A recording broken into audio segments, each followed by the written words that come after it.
ब्रह्मा का पिता है, कौन विष्णु की मां, शंकर का दादा कौन है, हमको दे बता।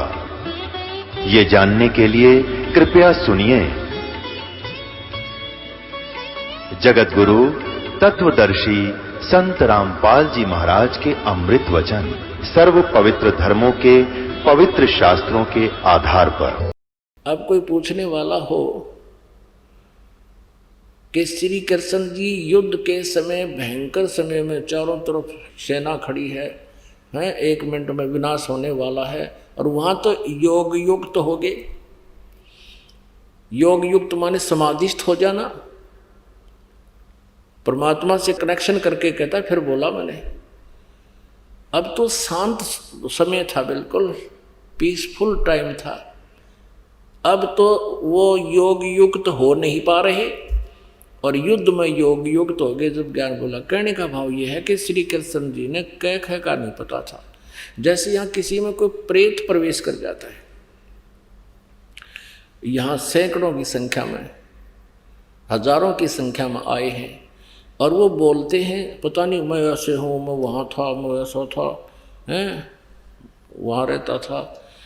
और जब वो उस प्रेत निकल जाता उस आत्मा से, उस शरीर से, उस ओरिजिनल आत्मा को पता भी नहीं होता मैंने क्या बोला था। और ही बताते हैं कि ऐसे बोला था तूने, ऐसे कह रहा था, ऐसे कह रहा था। तो उनमें से 2-4 बात याद रख लेता है कि मैंने ऐसा कहा था, लेकिन उस समय उसको कुछ याद नहीं था। ऐसी दशा श्री कृष्ण जी की थी।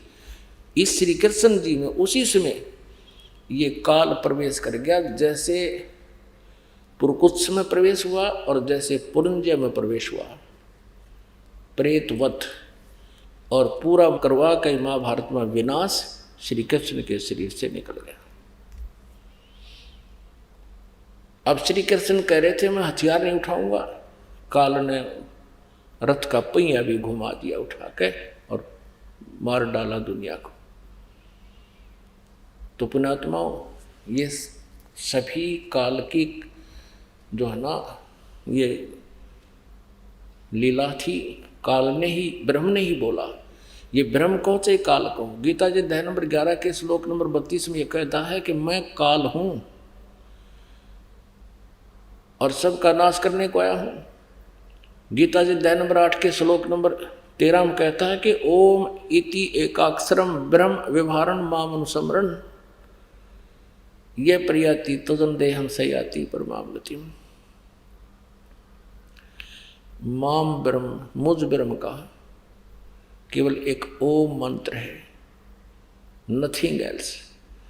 और जो इसका सिमरन करता हुआ शरीर छोड़कर जाता है, सयाति परमाम गतिम, वो परम गति को प्राप्त होता है। यानी ओम से मिलने वाला जो स्थान, सतिथि, समय, लाभ है, उसको प्राप्त होता है।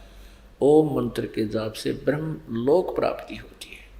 और गीता जी अध्याय नंबर 8 के श्लोक नंबर 16 में कहा कि ब्रह्म लोक पर्यंत भी ये सभी पुनरावर्ती में है, सभी लोग पुनरावर्ती में है। वहाँ गए हुए प्राणी भी पूर्ण मोक्ष प्राप्त नहीं करते, उनका भी जन्म और मृत्यु बना रहता है। पुण्य अक्षीण होने पर वो भी पुण्य लौटकर जन्म मृत्यु में आते हैं। इसलिए गीता ज्ञानदाता कहता 15वें अध्याय के 1 से लेकर 4 में के तत्वदर्शी संत के प्राप्ति के उपरांत उस परम पद की खोज करनी चाहिए, परमेश्वर के उस परम पद की खोज करनी चाहिए, जहाँ जाने के बाद साधक फिर लौटकर संसार में कभी नहीं आते। और जिस परमेश्वर ने सब ब्रह्मांडों की रचना की, यानी सबका सृजनहार है, और उसी की पूजा करनी चाहिए। मैं उसी की शरण में हूँ, किसी अन्य की पूजा नहीं करनी चाहिए। तो अब आपको एक झलक दिखाते हैं श्री कृष्ण जी को। तो कह का भी नहीं पता, गीता में बोलिया क्या था, देखिएगा। संक्षिप्त महाभारत प्रथम खंड गीता प्रेस गोरखपुर से प्रकाशित है।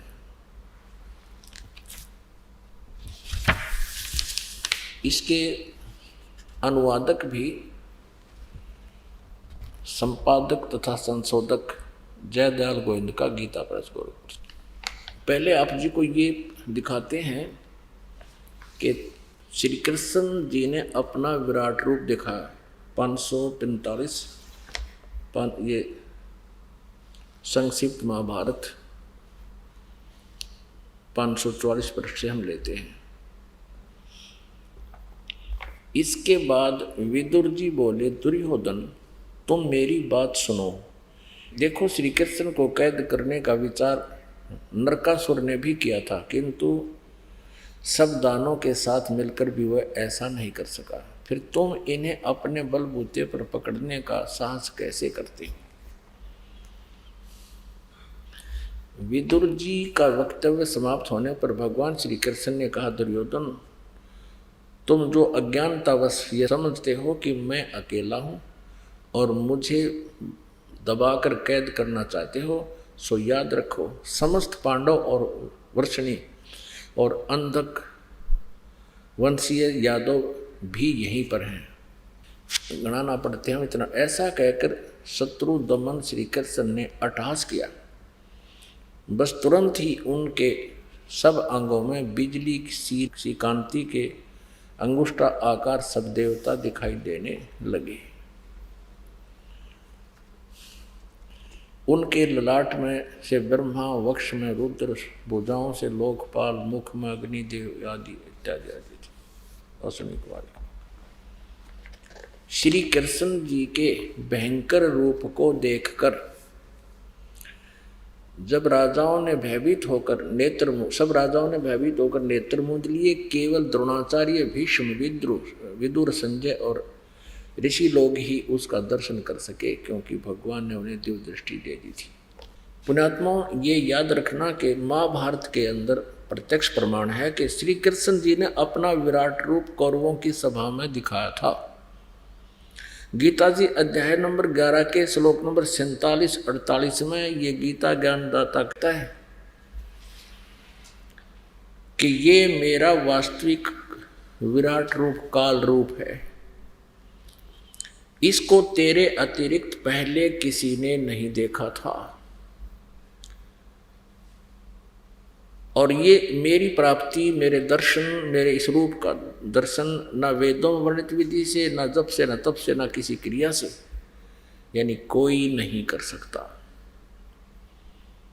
इति सिद्धम के श्री कृष्ण जी नहीं बोल रहे थे गीता जी का ज्ञान, ये काल बोल रहा था। यदि ये ऐसा कहते कि तेरे अतिरिक्त पहले किसी ने ये मेरा विराट रूप नहीं देखा था, क्योंकि तो इससे सिद्ध है कि श्री कृष्ण नहीं, ये काल बोल रहा था। नहीं तो श्री कृष्ण जी ये वचन नहीं कहते, क्योंकि वो कौरवों की सभा में अपना विराट रूप दिखा चुके थे। अब दिखाते हैं कि महाभारत में प्रत्यक्ष प्रमाण है कि श्री कृष्ण जी कहते हैं कि मुझे कुछ भी याद नहीं गीता जी में के बोला था। अर्जुन पर डांट मार रहे हैं कि तू बड़ा श्रद्धाहीन है, तेरी बुद्धि अच्छी नहीं है और तूने उस ज्ञान को याद क्यों नहीं रखा। अरे भले आदमियों, ये दास वक्ता है, आप श्रोता हो, आप 2 घंटे के सत्संग में से मुश्किल से 40% याद रख पाओगे, और फिर कभी आप प्रश्न करो कि आपने उस दिन सत्संग सुना था, इस विषय में कृपा फिर सुनाइए, और मैं ये कहूँ कि तुम बड़े श्रद्धाहीन हो, तुम्हारी बुद्धि अच्छी नहीं है, तुमने याद क्यों नहीं रखा, अब मुझे कुछ याद नहीं। ये कोई बात बनी? इसे सिद्ध है कि मैं नहीं बोल रहा था, मेरे अंदर कोई भूत बोल रहा था, कोई अन्य शक्ति बोल रही थी। इसी प्रकार ये सिद्ध हो जाता है श्री कृष्ण ने गीता जी का ज्ञान नहीं बोला। अब देखिएगा, संक्षिप्त महाभारत द्वितीय खंड गीता प्रेस ग्रुप से प्रकाशित है। इसके 667 पृष्ठ पर दिखाते हैं, 667 पृष्ठ पर वो तथा संशोधक जयदयाल गोविंद का गीता प्रेस ग्रुप पर। ये देखिए पृष्ठ नंबर 667 पर श्री कृष्ण का अर्जुन से सिद्ध महर्षि और कश्यप का संवाद।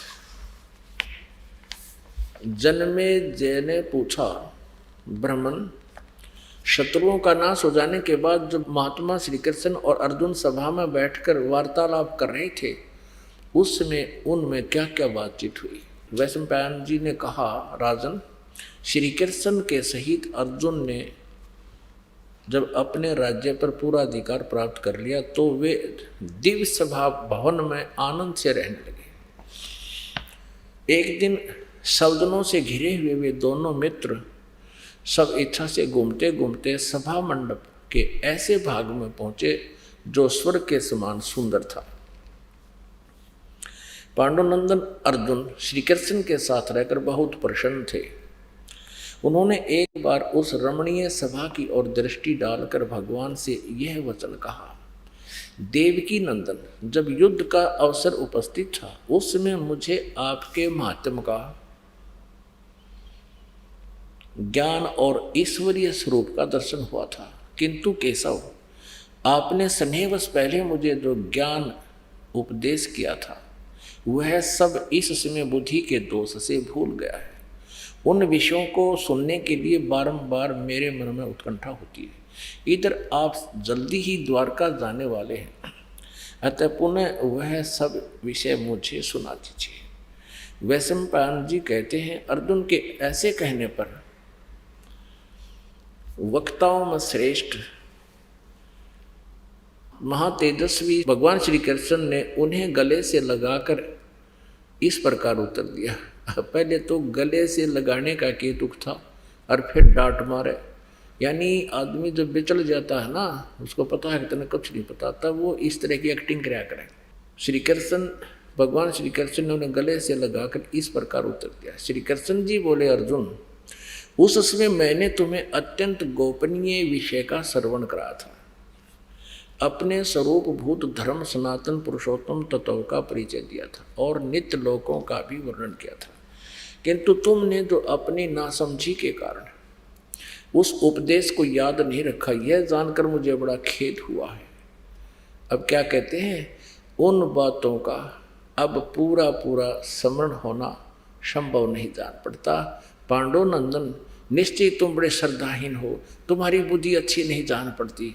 अब मेरे लिए उस उपदेश का ज्यों का तुम दोहरा देना कठिन है, क्योंकि उस समय योग युक्त होकर मैंने परमात्म तत्व का वर्णन किया था।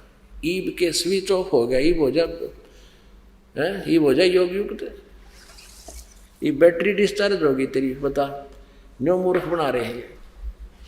अब कितना रहस्य परमात्मा ने इनसे लिखवा रखा है पहले ही, और ये अज्ञानी समझ नहीं सके। कबीर भगवान को नो कहा करते तो नाड़ी है, झूठा है। अब धर्मदास जी ने एक प्रश्न किया था कबीर परमेश्वर से, परमात्मा के जो साक्षात दर्शन कर लिए थे सतलोक में, तब कहा था, भगवान ये सब श्री वेद और कतेब और पुराण सारे विष्णु जी को भगवान बताते, क्योंकि वो विष्णु जी का उपासक था और विष्णु उपासक उन्होंने गुरु बना रखा था धर्मदास जी ने। तो परमात्मा, इसका मतलब तो ये हो गया कि वेद और पुराण सारे झूठे हैं। परमात्मा बोले, नहीं, ये वेद कतेब झूठे नहीं भाई, झूठे हैं जो समझे नहीं। इन वेदों और कतेबों में बिल्कुल सही लिखा है, लेकिन ये समझ नहीं सके। ये दंत कथा सुना रहे तुम्हारे को। आज सुबह से ये प्रसंग चल रहा था, उसी की रूपरेखा बन रही है कि पूर्ण परमात्मा ने आके जो ज्ञान दिया है, उस ज्ञान को इन नकलियों ने हमारे तक नहीं आने दिया।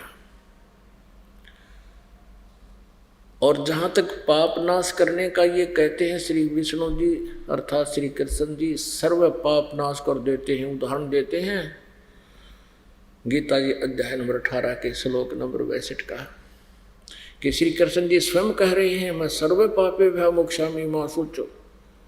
ये मारे सट्टे, इनको ये नहीं पता श्री कृष्ण जी नहीं बोल रहे हैं, ये तो ब्रह्म बोल रहा है, ये काल बोल रहा है, ये सरपुरुष बोल रहा है। गीता जी अध्याय नंबर 15 के श्लोक नंबर 16 और 17 में ये तीन प्रभु हैं।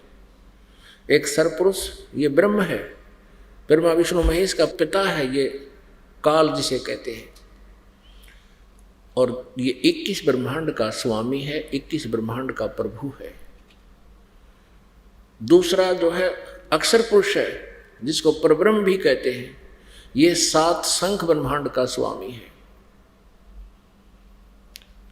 और गीता जी अध्याय नंबर 15 के श्लोक नंबर 17 में कहा कि उत्तम पुरुष है तू अन्य परमात्मा इति उदाहरते। यह लोक त्रयम आविश्य विभर्ति अवैश्वर है। उत्तम पुरुष यानी वास्तव में श्रेष्ठ परमात्मा तो इन दोनों से अन्य है। किससे? सरपुरुष और अक्षर पुरुष से, जो 15वें अध्याय के 16वें श्लोक में जिनका वर्णन है सरपुरुष और अक्षर पुरुष का, वो तो इनसे अलग है और वो वास्तव में अविनाशी है। और वही तीनों लोकों में प्रवेश करके, यानी काल के 21 ब्रह्मांड रूपी ये भी एक लोक कहलाता है, काल का लोक। और 7 संख्य ब्रह्मांड है, वो अक्षर पुरुष का एक देश कहलाता है, लोक कहलाता है। और सतपुरुष का अपना जो अपना स्थान है, ओवरऑल ब्रह्मांडों का कुल मिला कहते तीनों लोकों में प्रवेश करके सबका धारण पोषण, यानी सबको वही परमात्मा ही सबका धारण पोषण करता है। वो संसार रूपी वृक्ष की मूल है, यानी जड़ें हैं, जड़ से ही सबको आहार जाता है।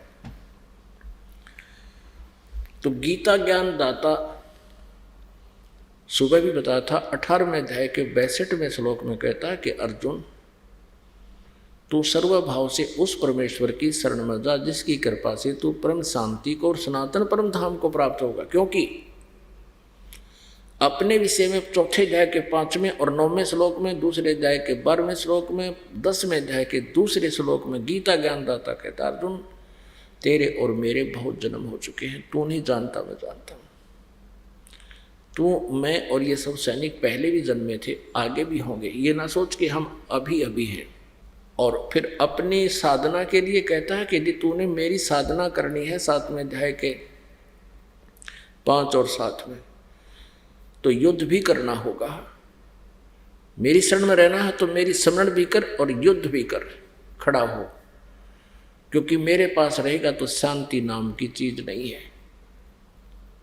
8वें अध्याय के 13वें श्लोक में अपनी जाप विधि के लिए बताता है, मेरा केवल एक वो मंत्र है मुझ ब्रह्म का, और इसका अंतिम श्वास तक जो सिमरण करता ब्रह्मलोक तक पहुंच जाता है। 8वें अध्याय के 16वें श्लोक में स्वयं कहता है कि ब्रह्मलोक पर्यंत भी सभी जन्म मृत्यु में ही हैं, पुनरावृत्ति होती है, पूर्ण मोक्ष नहीं। इसलिए 18वें अध्याय के 62वें श्लोक में, 15वें अध्याय के 1 से लेकर 4 श्लोक में कहा है कि तत्वदर्शी संत की ये पहचान है, उल्टे लटके संसार रूपी वृक्ष के सब पार्ट्स बता देगा। उसके पश्चात उस परमेश्वर के परम पद की खोज करनी चाहिए, जहाँ जाने के बाद कभी कोई लौट कर वापस नहीं आते, साधक पूर्ण मोक्ष प्राप्त करते हैं। और मैं भी उसी की शरण में हूँ, उसी की भक्ति करनी चाहिए, इस तरह धारणा रखे। 18वें अध्याय के 62वें श्लोक में कहा कि तू सर्वभाव से उस परमेश्वर की शरण में जा जिसकी कृपा से तू परम शांति को, सनातन परम धाम को प्राप्त होगा। सनातन परम धाम शाश्वतम स्थानम, सदा रहने वाला, कभी नाश नहीं होता, सतलोक को चला जाएगा। और उस परमेश्वर की साधना के लिए 17वें अध्याय के 23वें श्लोक में कहा कि ओम तत्सत इति निर्देश ब्रह्मण त्रिवेद समर्थ है। सच्चिदानंद घन ब्रह्म की साधना गीता जी अध्याय नंबर 8 के श्लोक नंबर 1 में अर्जुन ने पूछा, प्रभु आपने 7वें अध्याय के 29वें श्लोक में जिस तत्ब्रह्म के बारे में कहा है वो कौन है? वो तत्ब्रह्म 8वें अध्याय के 3 श्लोक में कहा कि वो तत्ब्रह्म यानी वो परम अक्षर ब्रह्म है, वो गीता ज्ञानदाता से अन्य है। 8वें अध्याय के 5 और 7 श्लोक में अपनी साधना के लिए विषय बताता है कि मेरा ओम नाम है, उसका जाप भी कर, युद्ध भी कर। 8वें अध्याय के 8, 9, 10, 3 श्लोकों में उस परम अक्षर ब्रह्म के विषय बताया कि उसकी भक्ति करेगा तो उसके पास चला जाएगा। उसके लिए ऑप्शन छोड़ दिया 4थे अध्याय के 34वें श्लोक में कि तत्वदर्शी संत बताएगा उस परमेश्वर के परमात्म तत्व की जानकारी, उससे प्राप्त कर उसकी साधना उसको पता होगी, मुझे नहीं। आज सुबह का सत्संग भी इसी विषय में था, क्योंकि पुण्यात्मा आप विद्यार्थी हैं, ये दास एक आध्यात्मिक शिक्षक है, टीचर है, गुरु है, और आप जी को ये पीक टाइम दिया परमात्मा ने, ऐसा जन्म दिया मनुष्य का, शिक्षित आप, सदग्रंथ अपने पास। ये शिक्षा इसीलिए दी परमेश्वर ने कि आप जी मुझे पहचान लें, आप परमात्मा कबीर जी के बच्चे हो, और वही आपके लिए भटक रहा है। यहाँ आपके लिए पता नहीं कितनी यातनाएं सहन करते हैं, पिछली इतिहास आपको कभी सुनाएंगे, समय समय पर सुनाते रहेंगे, वो कितना हमारे लिए भटक रहा है, क्योंकि वो हमारा पिता है। हम यहाँ काल के इस माया के नशे में परमात्मा को भूल चुके हैं। कबीर ये माया अटपटी सब घट आन अड़ी, किस किस न समझाऊं या कुआ भांग पड़ी। तो वो परमेश्वर आपको अपनी पहचान बताने के लिए स्वयं आते हैं। तो यहाँ 18वें अध्याय के 62वें श्लोक में कहा कि उसकी शरण में जा। 18वें अध्याय के 63वें श्लोक में कहा कि अर्जुन, मैंने जो कहना था कह दिया तेरे थी। ये गुप्त से गुप्त ज्ञान गीता जी का दे दिया। अब तेरी समझ में आवा ऐसे कर, मन माने ऐसे कर, मेरी शरण में रहना है तो उठ। 18वें अध्याय के 65वें श्लोक में कहा कि मेरी शरण में रहना तो मेरे में भाव वाला बन, मेरे में मन वाला बन। 8वें अध्याय के 6ठे श्लोक में कहा कि अंत समय में जो जिस भी भाव में भावित रहता है उसी को प्राप्त होता है। परमात्मा भी अपनी वाणी में कहते हैं, जहाँ आशा ता बासा होई, मन कर्म वचन सुमरियो सोई। अब ये कहता है कि 18वें अध्याय के 63वें श्लोक में कि ये गुप्त से गुप्त ज्ञान मैंने तुझे बता दिया, क्योंकि अंतिम अध्याय आ गया, लास्ट श्लोक चल रहे हैं। कहता है तेरी मर्जी, मेरी शरण में रहना है या उसकी शरण में रहना, सेलेक्ट कर ले एक ने। और कहता है एक और गुप्त से गुप्त वेद बता दूं, मेरा भी वही पूज्य देव है, वो मेरा इष्ट देव है। कौन? जिसके विषय में 18वें अध्याय के 62वें श्लोक में कहा कि उसकी शरण में जाओ। अब देखो पुण्यात्मा, इन्होंने अनुवाद गलत कर रखा है।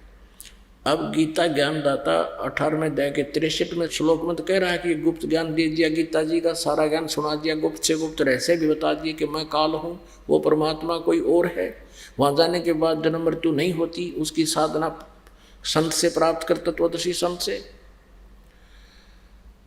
और फिर कहता है 18वें अध्याय के 64वें श्लोक में कि एक गुप्त और बता दूं, इष्ट में असी दृढ़म इति तत्वक्षामि ते हितम।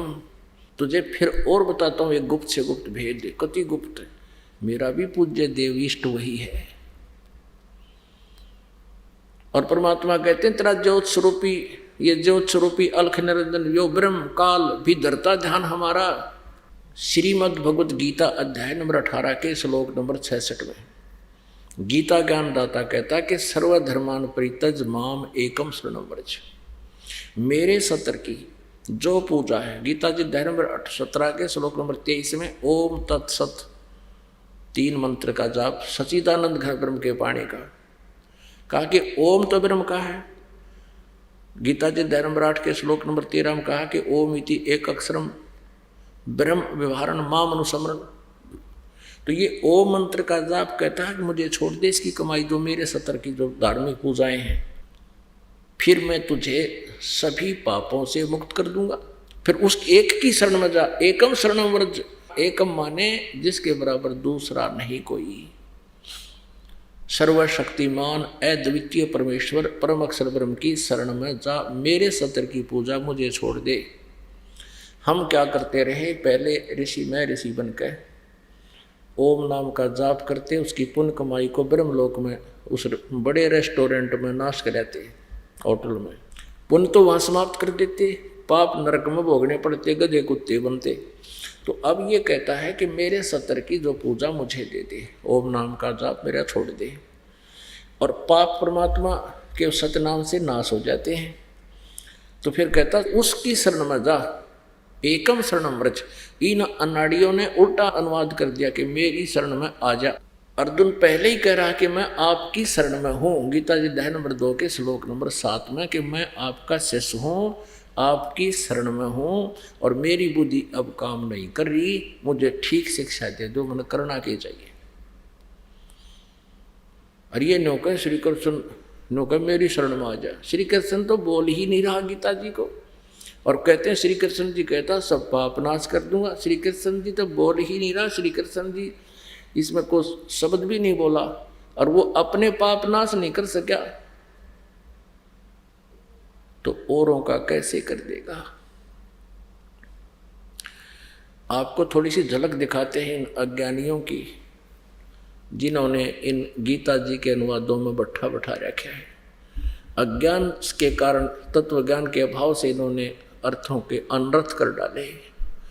अनुत्तम को इन्होंने सर्वश्रेष्ठ लिख दिया, अति उत्तम कर दिया। एक तरह के जो चौथी कक्षा का बच्चे ने पूछ ले, 5वीं कक्षा का बता देगा। उत्तम माने गुड, अनुत्तम माने बैड। तो बैड का अर्थ और कोई गुड लिखे तो किसा विद्वान होगा? ये किसी भी शास्त्र में नहीं हो सकता। ये दूसरी बात है कि ये प्रसंग से अपरिचित होने से अनर्थ कर डालेगा। अगर ये कहें कि अनुत्तम का अर्थ यहाँ 7वें अध्याय के 18वें श्लोक में गीता ज्ञानदाता कहता है कि सभी ज्ञानी आत्मा हैं तो नेक उदार हैं, लेकिन ये मेरे वाली अनुत्तम साधना में ही लीन है। भाव तो ये है, इन्होंने कह दिया कि जिससे उत्तम कोई और ना हो वो मेरी गति में। इसकी गति कौन सी है? 8वें अध्याय के 13वें श्लोक में स्पष्ट कर दिया कि ओम नाम के जाप से मेरे वाली परम गति प्राप्त होगी। 8वें अध्याय के 16वें श्लोक में कह दिया कि ब्रह्मलोक में गए हुए प्राणी भी ओम की साधना करने वाले ब्रह्मलोक में जाते हैं, कि वो भी जन्म मृत्यु में आते हैं। ये स्वयं भी 4थे अध्याय के 5वें और 9वें में, 2रे अध्याय के 12वें में, 10वें अध्याय के 2रे श्लोक में स्पष्ट करता है कि मेरे और तेरे बहुत जन्म हो लिए, तू नहीं जानता हमारी जन्म मृत्यु होती है। तो यहाँ ये कैसे कह सकता है कि मेरे वाली गति से कोई उत्तम नहीं? फिर ये 18वें अध्याय के 62वें श्लोक में कहता है कि सर्वभाव से उस परमेश्वर की शरण में जा, जिसकी कृपा से तो परम शांति को और सनातन परम धाम को प्राप्त होगा। 15वें अध्याय के 1 से लेकर 4 में स्पष्ट कर दिया है कि उसके पश्चात तत्वदर्शी संत की प्राप्ति के पश्चात परमेश्वर के उस परम पद की खोज करनी चाहिए, जहाँ जाने के बाद साधक फिर लौट कर कभी संसार में नहीं आते, वो पूर्ण मोक्ष प्राप्त करते हैं। इसलिए यहाँ इन्होंने लिख दिया कि जिससे उत्तम कोई गति ना हो। बता, ये खुद कह रहा है कि मेरे से उत्तम तो कोई और है, तो वो भी अर्थ नहीं बन सकता यहाँ पर कि भगवान ने कहा मेरे बुढ़िया कोई और साधना नहीं किसी की। स्पष्ट कराया तो और परमात्मा उत्तम पुरुष है तो अन्य, 15वें अध्याय के 17वें श्लोक में। अब आपको दिखाते हैं इनकी कलाबाजी, नकली अनुवादकर्ताओं की। अब ये देखिएगा, सर्वप्रथम गीता प्रेस गोरखपुर से प्रकाशित दिखाते हैं आपको। पुण्यात्माओं, आप बालक नहीं हो, बहुत आसानी से समझ सकते हो। कंप्यूटर तक बना लिए, हवाई जहाज बना लिए, इंटरनेट बना लिए। अरे परमात्मा के ज्ञान को समझे बिना सारे व्यर्थ हैं। जब तक हम आध्यात्मिक ज्ञान से परिचित नहीं होंगे, हमें पता नहीं लगेगा कि उद्देश्य क्या है हमारा यह फंसे रहने का, जन्मने और मरने का। तो अब सुअवसर है, इस ज्ञान को समझकर सदा के लिए सुखी हो जाओगे। सतलोक में आपका जीवन होगा, ऐसे ही जन्म होगा, ऐसी सृष्टि है। काल ने यह नकल बना रखी है उसकी, लेकिन वहाँ वृद्ध अवस्था और मृत्यु नहीं है, वहाँ किसी वस्तु का अभाव नहीं है, राग द्वेष नहीं है। ये ऐसा शरीर गंदा शरीर नहीं है, सुंदर शरीर, तेज पुंज का शरीर, बहुत ही 16 सूर्य जितना हमारा नूर है, सुंदरता है। तो मरना तो है ही, ये तो अंडरस्टूड है। तो मरते हैं तब तक तो परमात्मा को याद करते हुए हम जाएंगे, और यहाँ की क्रियाएं भी जो हम कर रहे हैं, परमात्मा के शरण में आने से ही हमें यहाँ संसारिक भी लाभ होगा, हमारा परिवार भी ठीक रहेगा, हम भी ठीक रहेंगे, टेंशन फ्री रहेंगे, भगवान की भक्ति करके पार हो जाएंगे। तो मृत्यु तो होनी ही है, पुनर्जन्म की आशा मन में नहीं रहनी चाहिए। ये इस ज्ञान से वैसे भी हट जाएगी, और फिर भक्ति का इतना प्रभाव होगा, आपको एक न्यारा उमंग बनेगी उस स्थान को पाने की। कुछ दिनों में आपका पूरा विश्वास हो जाएगा कि सचमुच वहाँ स्थान कोई और है, क्योंकि सब ग्रंथ बतावें, सब संत बतावें जिन्होंने परमात्मा पार, परमात्मा खुद बताने आया। तो फिर हम निरसंशय होकर के वहाँ की धुन लगा लेंगे, कि वहाँ की एक लगन लगा लेंगे, वह लगन लेकर चलेगी, साथ में भक्ति हमारे साथ है। उसके लिए आपको एक निर्णायक मोड पर लाना चाहता है ये दास, कि आप जी ये समझ सकें कि ये क्या झंझट है, हमारे सदग्रंथ क्या बता रहे हैं, हमें क्या सुनने को मिला आज तक, वो गलत सुना रखा था। आपको दिखाते हैं संस्कृत शब्दकोश, जिससे आपको विश्वास होगा कि सचमुच ये है संस्कृत हिंदी शब्दकोश। ये देखिएगा, संस्कृत हिंदी कोश, वामन शिवराम आपटे, मोतीलाल बनारसी दास पब्लिशर्स प्राइवेट लिमिटेड, दिल्ली से ये छपी है। इसके 993 पृष्ठ पर आपको दिखाते हैं। ये देखिए, ये 993 पृष्ठ पर है। वर्ज, वर्ज माने जानना, चलना, प्रगति करना, विदा होना, निर्वासित होना, छोड़ देना, यानी चला देना, वहाँ से निकल जाना। घूमना फिरना, यात्रा करना, निर्वासन, देश निकाला, यानी वर्जन माने चला जाना, वर्ज माने जाना। अब गीता प्रेस गोरखपुर से प्रारंभ करते हैं। ये देखिएगा श्रीमद् भगवद गीता, जयदयाल गोविंद का इसके अनुवादक है। अभी आपको दिखा रहा था दास, ये साइन भी कर रखे अपने। 18वें अध्याय का 66वां श्लोक आपको दिखाते हैं। 18वां अध्याय श्लोक नंबर ये 62 है। 62 में स्पष्ट किया कि हे भारत, सब प्रकार से उस परमेश्वर की शरण में जा। स्पष्ट किया उस परमेश्वर की शरण में जा, उसकी उस परमात्मा की कृपा से ही तो परम शांति और सनातन परम धाम को प्राप्त होगा। अब 18वें अध्याय के 63वें श्लोक में अब गीता ज्ञानदाता कहता है कि मैंने जो कहना था वो कह दिया। इति ते ज्ञानम आख्यातम गुहतात गुहत्रम मया। इस प्रकार गोपनीय से भी अति गोपनीय ज्ञान, योगिता का ज्ञान मैंने तुझसे कह दिया। इस रहस्य युक्त ज्ञान को पूर्णतः भली भांति विचार कर, जैसे चाहता वैसे ही कर। मेरी शरण में रहना है तो उठा लठ, वो युद्ध के लिए तैयार, उसकी शरण में जाना तो शांति हो जाएगी। अब 64 में क्या कहा है? सर्वगुह्यतम, सबसे गुप्त मेरे और सुन विचार है। क्या बताता है? भूय में परमम वचय इष्ट असी में दृढ़म इति तत्वक्षामि ते हितम। संपूर्ण गोपनीयों से भी अति गोपनीय मेरे रहस्य युक्त वचन को फिर सुन। तू मेरा अतिशय इष्ट माने प्रिय कर दिया। इससे परम हितकारक वचन तेरे लिए कहूँ। के कहेगा बता? ये तो आगे तो फिर वो दूसरी बात आ गई। यहाँ देखो, ये 63 में कह दे, ये गोपत से गुप्त ज्ञान, इस प्रकार गोपनीय से अति गोपनीय है। ये तो गीता का ज्ञान बता दिया। और ये 64 में कहा कि एक और बताऊं तेरे कति गुप्त से गुप्त, सबसे गुप्त। इष्ट असी में दृढ़म इति माने कौन सा? यह कौन सा? ये 18वें अध्याय के 62वें श्लोक में जिसके बारे में कहा है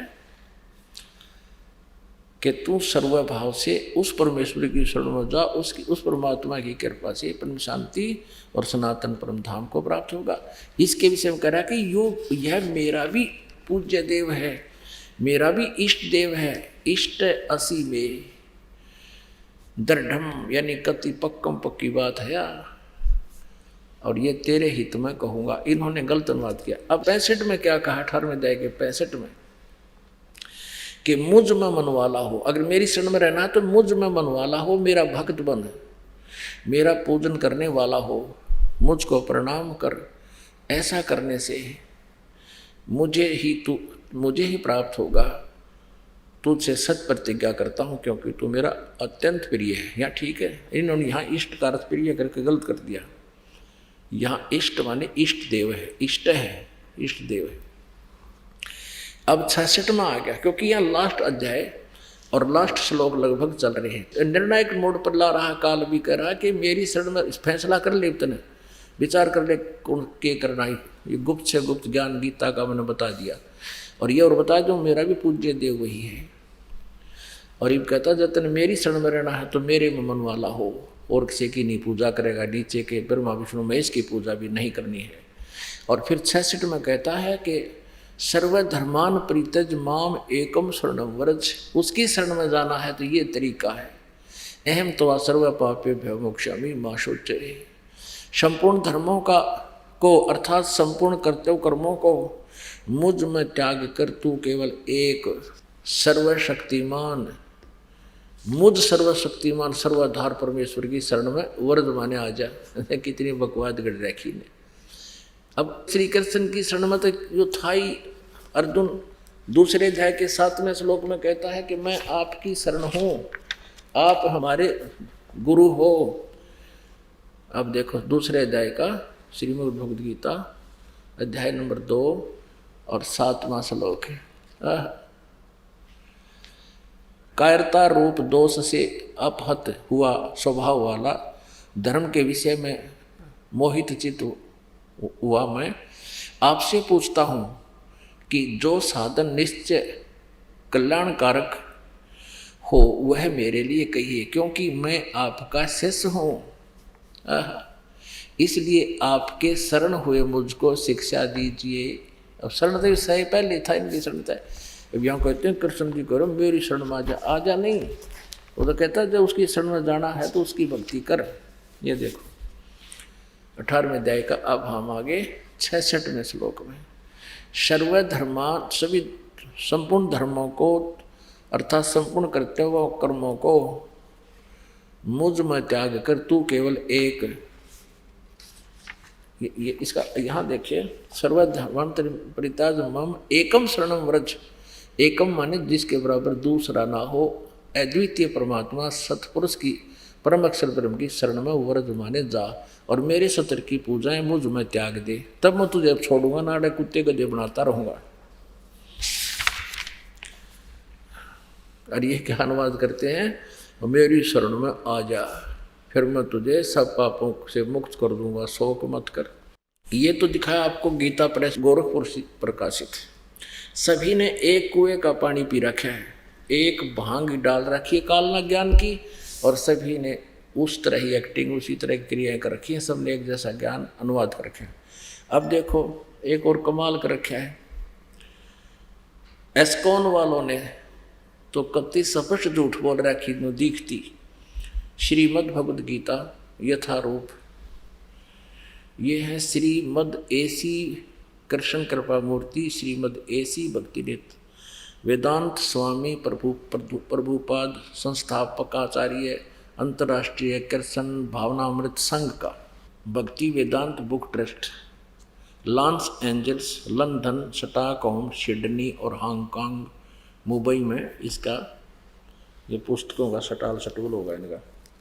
यहाँ देखिएगा इन कमाल कर रखा करती तोड़ पड़ रखे न नकलिया ने। देख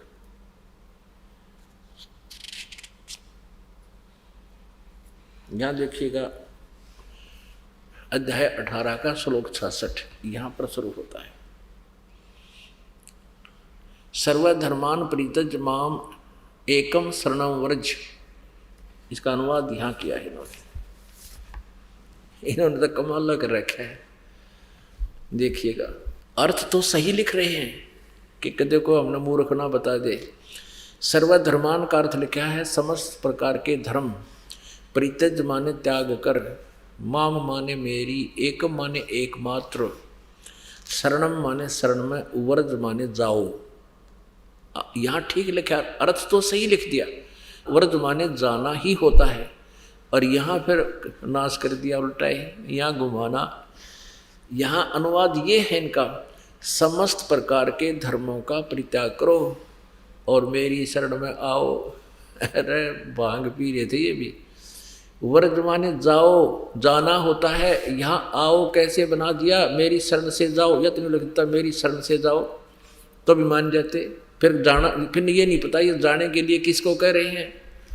अब इनकी बुद्धि घूम रही थी, श्री कृष्ण जी ने सर्वेश्वर मान रहे थे ये, और श्री कृष्ण जी ने ही गीता बोली, इसलिए इन्होंने श्री कृष्ण जी को केंद्र बिंदु बना के सारे अनर्थ कर डाले। श्री कृष्ण जी तो आप पता नहीं उन्होंने गीता में बोला क्या था, प्रत्यक्ष हो रही है आपके समक्ष। अब ये और दिखाऊं इन आचार्यों की कलाबाजी, देखिएगा श्री सुधांशु जी महाराज, श्रीमद् भगवद गीता आचार्य सुधांशु जी महाराज, ये कहाँ से इसमें अनुवादित है,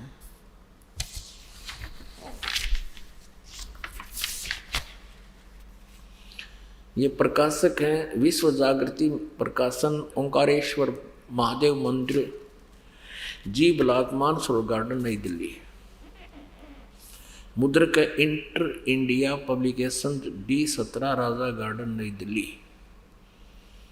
ये ऐसे ऐसे देखिए, ये भी उससे कुएं का भांग पी रहे हैं। ये सबसे ऊपर है अध्याय 18 और ये 66वां श्लोक है। सर्वधर्मान परित्यज माम एकम शरणम व्रज, अहम तवा सर्व पापेभ्यो मोक्षामि मा शुच। संपूर्ण धर्मों का आश्रय छोड़कर तू केवल मेरी शरण में आ जा। अरे वाह, आचार्यों, जय हो थारी। अब लगे अथान की सब की पालिश उतार देते हैं, आने वाले समय में ये दुखी ना करेंगे किसी ने। ये देखिएगा डॉक्टर सर्वपल्ली राधाकृष्णन, इनके विषय में बहुत कुछ लिखा है कि बड़े विद्वान पुरुष थे। भगवद गीता की व्याख्या तथा प्रत्येक श्लोक का सरलार्थ, सरल भावार्थ महान विचारक तथा आधुनिक भारत के सर्वश्रेष्ठ दार्शनिक डॉक्टर राधाकृष्णन ने कुछ इस ढंग से प्रस्तुत किया है। इस प्राचीन विवेक का नया रूप हमारी आज की आवश्यकताओं को के अनुरूप प्रकट होता है। Shrimad Bhagavad Gita, doctor Sarvepalli Radhakrishnan, Hind pocket books, Hind pockets book, ये यहाँ से छपी है। मुद्रक हैं dart security press private limited, नई दिल्ली से। अब यहाँ दिखाते हैं 18वें अध्याय का 66वां श्लोक।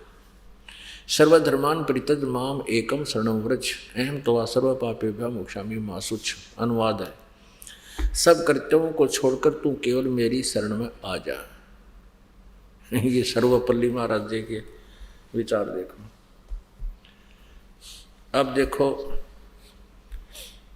अब आपको दिखाते हैं श्री आसाराम जी की के आश्रम से छपी, उनको मान्य है ये पुस्तक, गीता जी का अनुवाद। श्रीमद् भगवत गीता, संत श्री आसाराम जी आश्रम, अहमदाबाद।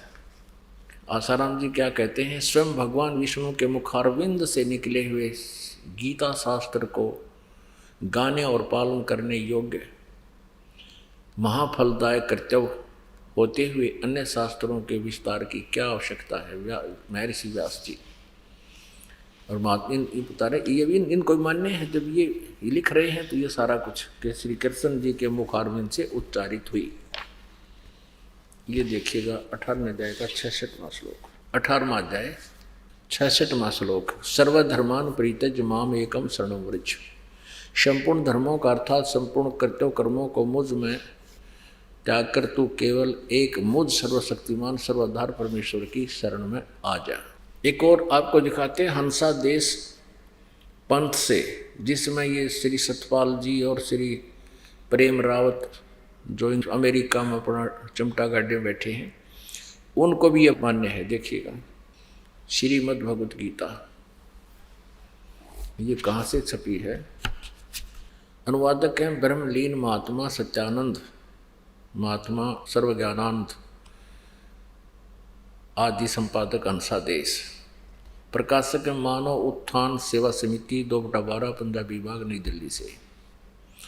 मुद्रक हैं Rajeshwari photo setters private limited, ये इतना। और यहाँ देखिएगा ये सतपाल जी महाराज, पंजाबी बाग, नई दिल्ली में इनका स्थान है। अब हम लेते हैं अपने मतलब की बात। इन्होंने तो इकट्ठा काम कर रखा है, अष्टोदश अध्याय, और 58 से 60 तक तो यहाँ कर दिया, और 61 से 63 तक ये ऊपर कर दिया। अब 64 से 66 तक यहाँ कर दिया। 66 मायु है। सर्वधर्मान परित्यज माम एकम शरणं व्रज, यहाँ तक तो इसने 64 का कर दिया। यहाँ 65 और 66 का अनुवाद किया है 118 पृष्ठ पे। सर्वधर्मों के कर्मों को छोड़कर केवल मेरी शरण में आ। ठीक है। अब आपको दिखाते हैं एक और बड़े महापुरुष माने जाते हैं, राम सुखदास जी, गीता प्रेस गोरखपुर के संस्थापक भी माने जाते हैं शायद। इन्होंने इतनी मोटी पुस्तक लिख रखी है, साधक संजीवनी, हे भगवान। इसमें छोटे छोटे अक्षर, और 18वें अध्याय के 66वें श्लोक पर इन्होंने पूरा काटा जोड़ रखे, लगभग 17 पृष्ठ पर रखे उस अज्ञान को सेट करने के लिए, फिर भी नहीं कर पाए। ये देखिएगा, यह साधक संजीवनी है, श्री राम सुखदास जी द्वारा इसका अनुवाद है। ये देखेंगे यहाँ पर सचित्र साधक संजीवनी, विशिष्ट हिंदी सहित सचित्र साधक संजीवनी, राम सुखदास इसके अनुवादक हैं, और गीता प्रेस गोरखपुर इसके मुद्रक है, प्रकाशक है। देखिएगा उस तरह का जो बोलिए, ये है 18वें अध्याय का 66वां श्लोक यहाँ है। 18वां अध्याय और 66वां श्लोक। सर्वधर्मान प्रीतज माम एकम शरणं व्रज। क्या कहते हैं स्वामी जी? संपूर्ण धर्मों का आश्रय छोड़कर केवल मेरी शरण में आ जा। ठीक है। और देखो इन्होंने 1200 से लेकर और यहाँ कर दिए 1700 तक, 1200 लेकर 1217 तक वो तरह। और इसी छोटे छोटे अक्षर देखो, ये यहाँ तक है। यहाँ 1200 से प्रारंभ हुआ है, 1200 पृष्ठ नंबर 1200, और ये कहाँ पहुँच गया ये देखिएगा 1217 तक, यानी 17 पृष्ठ ठोक दिए इस अज्ञान को सेट करने के लिए कि वर्तमाने जाना आना कैसे लिखा है। और जो कितने छोटे छोटे बारीक से कितने बड़े पृष्ठ ये, इन्हें कह का भी नहीं पता था, और इसी मोटी मोटी पुस्तक बना डाली। परमेश्वर पूर्ण ब्रह्म कबीर परमेश्वर जी ने आकर के हमें ये ज्ञान दिया कि तुम कौन राम का जपते जापम, और ताते कटे ना तुम्हारे तीनों तापम। क्या बताते थे परमात्मा? काटे बंधन विपत में, कठिन कियो संग्राम, चिन्हो रे नर प्राणिया ये, गरुड़ बड़ो के राम। तुम श्री राम, श्री कृष्ण जी, विष्णु जी, शिव जी को परमात्मा मानते हो, श्री राम को तुम भगवान मानते हो।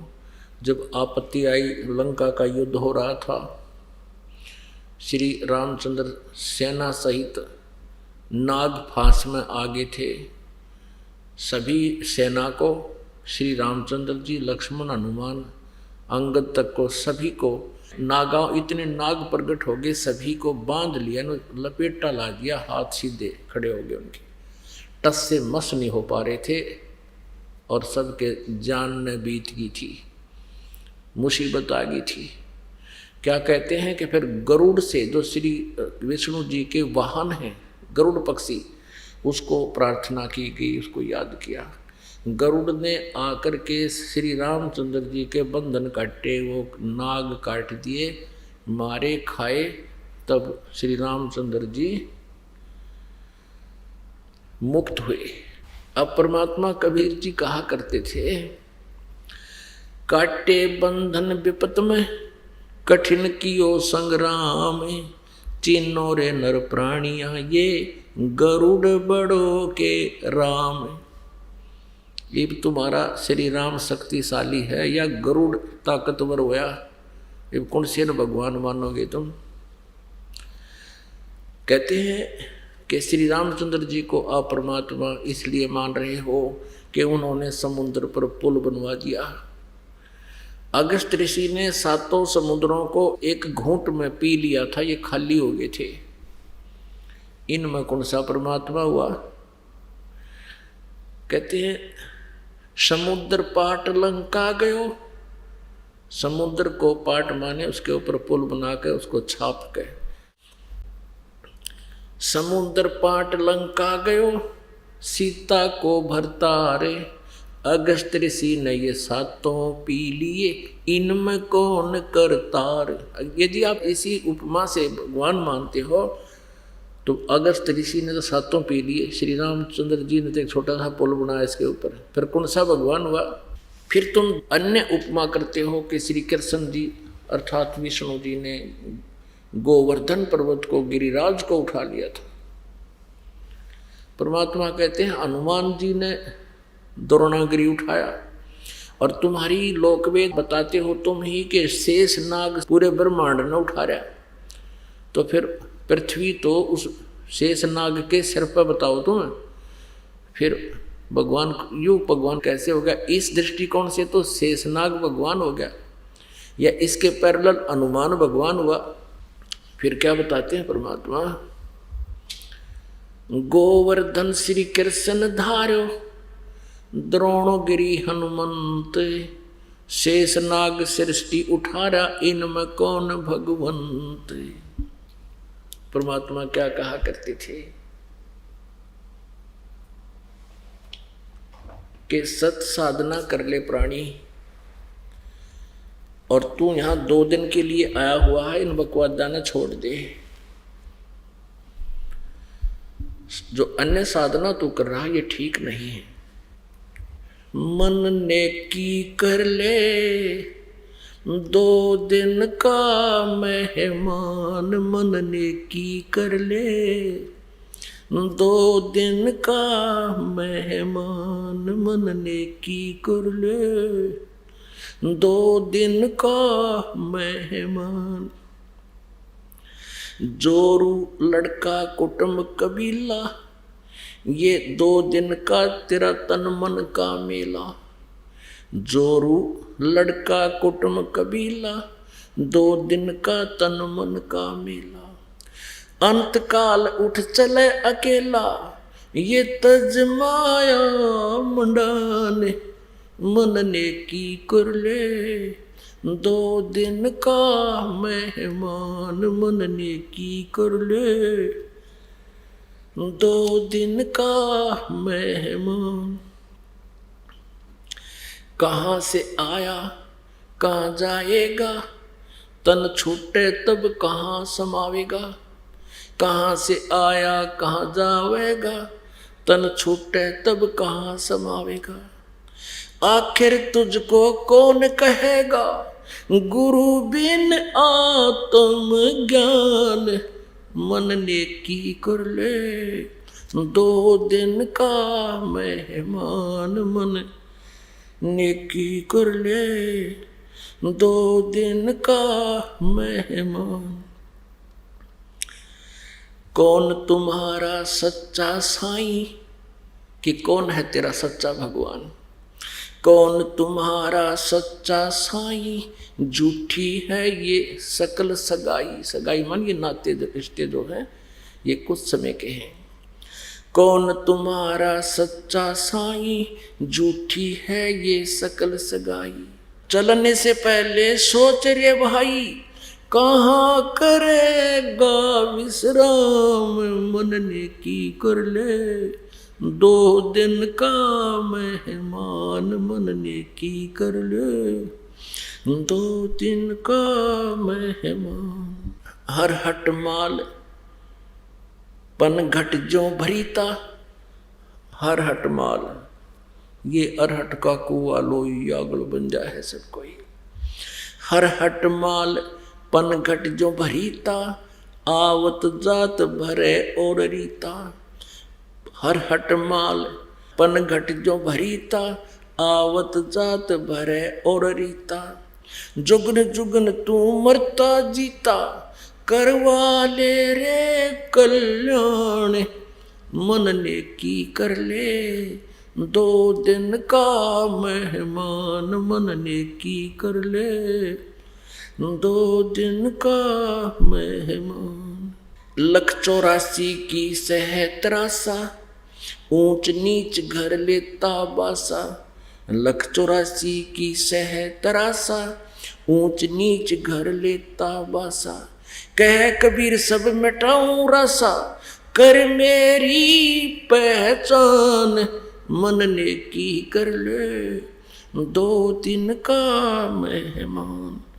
मन ने की कर ले 2 दिन का मेहमान। 184 की सहतरासा, ऊंच नीच घर लेता बासा। 184 की सहतरासा, ऊंच नीच घर लेता बासा।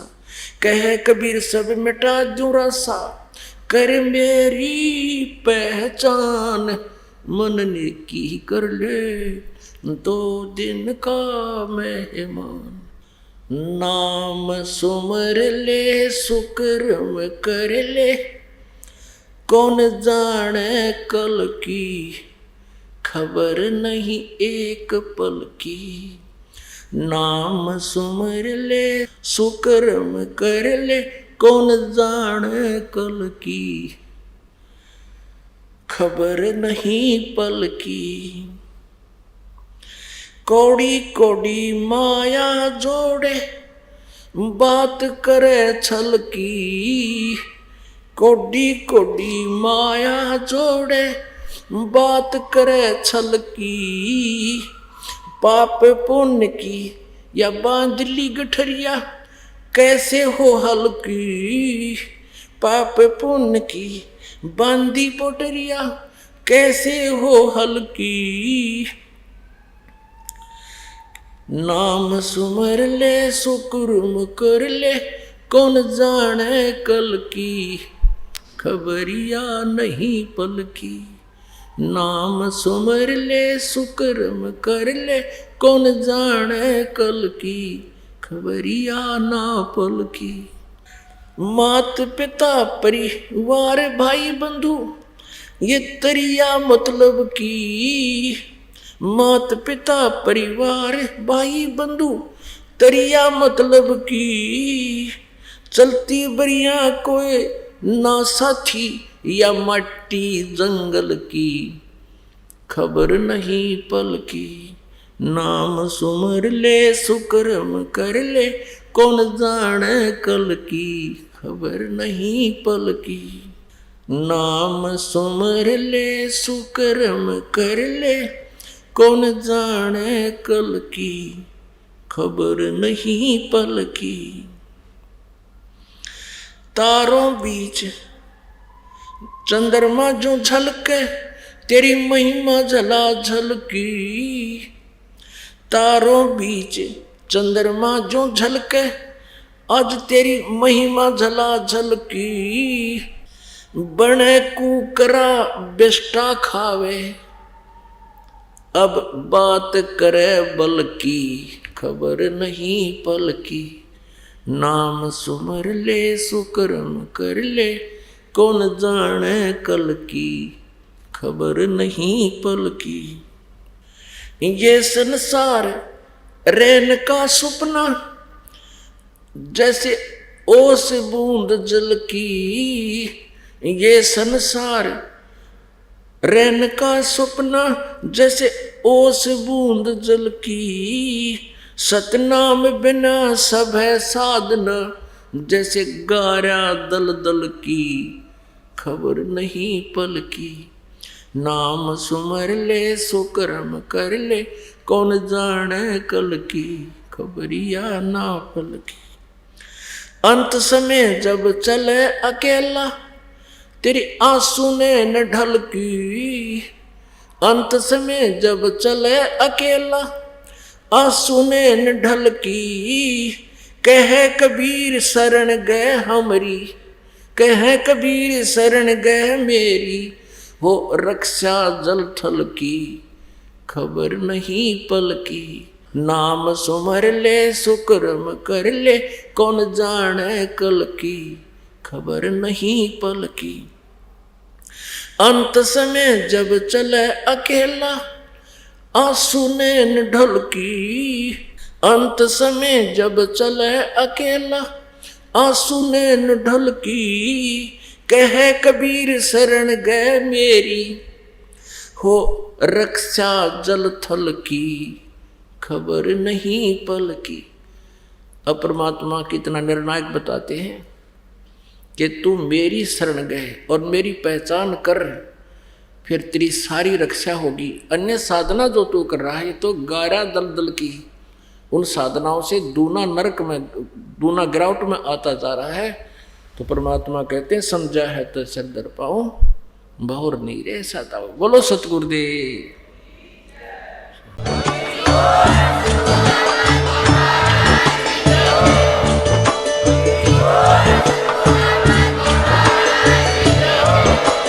आप सुन रहे थे जगत गुरु तत्वदर्शी संत रामपाल जी महाराज जी के मंगल प्रवचन। अधिक जानकारी के लिए विजिट कीजिए हमारी वेबसाइट www.jagatgururampalji.org। संत रामपाल जी महाराज जी के शुभ आशीर्वाद से पूरे विश्व भर में 500 से भी ज्यादा नाम दीक्षा केंद्र हैं, जिन पर संत रामपाल जी महाराज जी द्वारा ऑनलाइन निशुल्क नाम दीक्षा दी जा रही है। अपने नजदीकी नाम दीक्षा केंद्र का पता करने के लिए संपर्क करें 8222880541।